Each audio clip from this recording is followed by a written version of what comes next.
Right now, when it comes to security, there is nothing to divide between us, and there are no separate issues. Everything affects all of us, and everyone needs to be fully informed. We firmly believe security decisions about Ukraine must include Ukraine.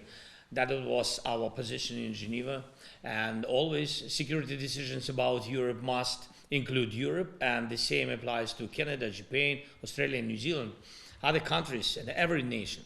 And this is simply fair, and it actually works, because when something is decided behind the back of the country or its people, there is always a high risk that it simply will not work. Friends, now we have a good result from Geneva, and from the meetings and talks that took place there, Ukraine has the framework developed by our teams in Geneva.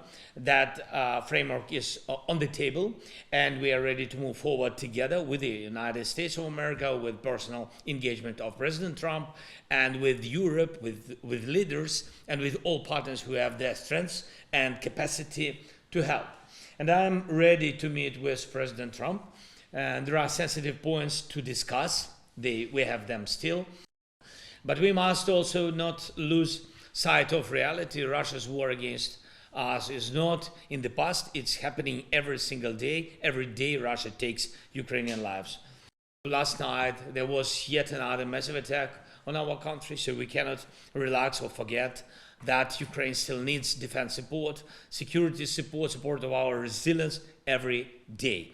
And as long as Russia has not taken real steps toward demobilization, real steps to shut down its war machine, steps that would clearly show that Russia is serious about ending this war of aggression, we do not have the right to stop working to support Ukraine. We must protect lives, strengthen air defense, and hold the front line, keep sanctions against Russia, finally channel frozen Russian assets to bolster Ukraine protection, and work out finally the doable framework for the deployment of the reassurance force Ukraine of the coalition of the willing by signing of a relevant memorandum of understanding. I would like to welcome the fact that the Geneva meetings on the 23rd of November allowed for an open and constructive discussion between Ukraine and the United States, and that both parties deemed it a significant step forward.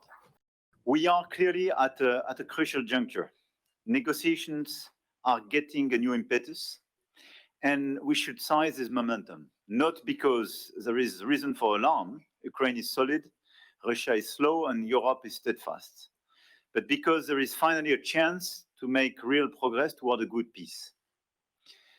But the absolute condition for a good peace is a set of very robust security guarantees and not paper guarantees. We should keep up our work on preparing robust security guarantees. As Emmanuel has said, that's the driving purpose behind this coalition. Security guarantees was an important element of the draft US plan, because Ukraine needs real assurance that Russia cannot come again in the future. So we need to prepare the planning and financing to build Ukraine's future force so it can defend itself.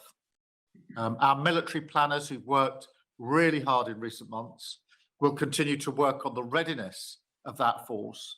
And I urge colleagues on the call this afternoon to firm up their national commitments. We need to keep the pressure on Russia. We must move forward with a full embargo of Russian energy. Finally, and crucially, and I know I've said this a number of times before, colleagues, but we must never lose sight as we strive for a ceasefire and a just and lasting peace, that we must support Ukraine right now. It is a big mistake, in my view, to take our eye off the ball and to focus only on the future. We must support Ukraine now. So even as we work towards peace, and we are, there can be no letting up of support to keep Ukraine in the fight. And that requires urgent solutions on things like financing and capability. We, the UK, are ready to move with the EU on providing financial support based on the value of the immobilized assets. This is the best way to show Putin he should negotiate. rather than trying to outweight us. And of course, we need to keep supporting Ukraine's defense. Ukraine is holding the line fearlessly, and it's the line of their sovereignty and their defense, but it's also our line as well, because this is about European freedom, our values and our security. And so the UK will deliver more air defense missiles in the coming week. And I urge everyone in that spirit to dig deep and see what more support you can provide. Ladies and gentlemen, the President of the United States and First Lady Melania Trump.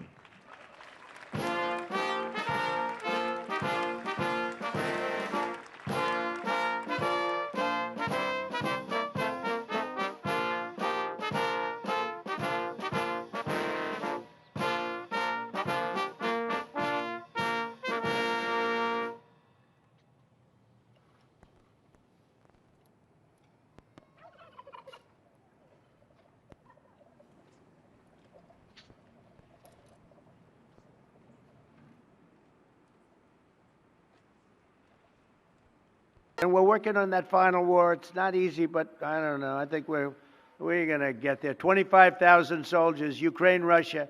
In the last month, 25,000 soldiers have died. So I think we're getting very close to a deal. We'll find out. I thought that one would have been gone quicker. We did 8.